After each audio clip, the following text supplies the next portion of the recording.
চীনের পারমাণবিক উত্থানে কাঁপছে যুক্তরাষ্ট্র।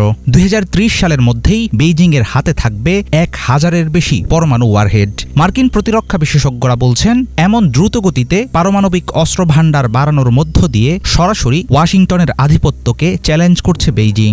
একদিকে চীনের বাণিজ্যিক উত্থান ঠেকাতে হিমশিম খাচ্ছেন প্রেসিডেন্ট ডোনাল্ড ট্রাম্প, অন্যদিকে তাইওয়ান দখলের প্রস্তুতির আড়ালে ভয়ঙ্কর সমরাস্ত্র সক্ষমতা গড়ে তুলছে বেইজিং। চীনের পরমাণু অস্ত্রের ক্রমবর্ধমান মজুদ কি কেবল প্রতিরক্ষার জন্য, নাকি নতুন মোড়ল হিসেবে বিশ্ব শাসনের প্রস্তুতি নিচ্ছে শি জিনপিংয়ের দেশ?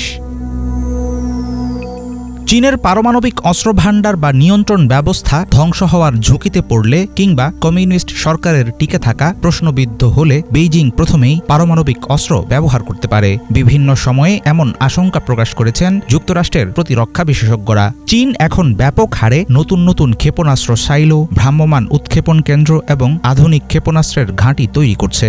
আমেরিকার শিকাগো ভিত্তিক প্রতিষ্ঠান bulletin of the atomic scientist জানাচ্ছে, বর্তমানে চীনের হাতে রয়েছে অন্তত ৬০০ পারমাণবিক ওয়ারহেড। ধারণা করা হচ্ছে পিপলস লিবারেশন আর্মির হাতে রয়েছে ৭১২টি ভূমি থেকে আকাশে উৎক্ষেপণযোগ্য মিসাইল লঞ্চিং ইউনিট। এর মধ্যে ৪০০-র বেশি কেন্দ্র থেকে যুক্তরাষ্ট্রের মূল ভূখণ্ডে আঘাত হানতে সক্ষম এমন ক্ষেপণাস্ত্র নিক্ষেপ করা যায়। চীনের বেশিরভাগ মিসাইল সেন্টার আঞ্চলিক হামলার জন্য তৈরি, কিন্তু আন্তঃমহাদেশীয় মিসাইলগুলোর কারণে তাইওয়ান থেকে দক্ষিণ কোরিয়া এমনকি জাপান পর্যন্ত বেইজিংয়ের পারমাণবিক হুমকির আওতায় চলে আসবে। মার্কিন প্রতিরক্ষার প্রধান কেন্দ্র পেন্টাগনের বার্ষিক প্রতিবেদনে বলা হয়েছে, ২০৩০ সালের মধ্যে চীনের হাতে ১,০০০-এরও বেশি ওয়ারহেড থাকবে। একই সময়ে বেইজিংয়ের ভাণ্ডারে থাকবে ছোট ও মাঝারি পাল্লার ক্ষেপণাস্ত্র থেকে শুরু করে কয়েক লাখ টন বিস্ফোরণ ক্ষমতার আন্তঃমহাদেশীয় ক্ষেপণাস্ত্র। ২০২৭ সালের মধ্যে তাইওয়ান আক্রমণের জন্য প্রস্তুত থাকতে সেনাবাহিনীকে নির্দেশ দিয়েছেন চীনের প্রেসিডেন্ট শি জিনপিং। দেশটির পারমাণবিক অস্ত্র সম্ভার বৃদ্ধিকে ত্বরান্বিত করছে তার এই আদেশ।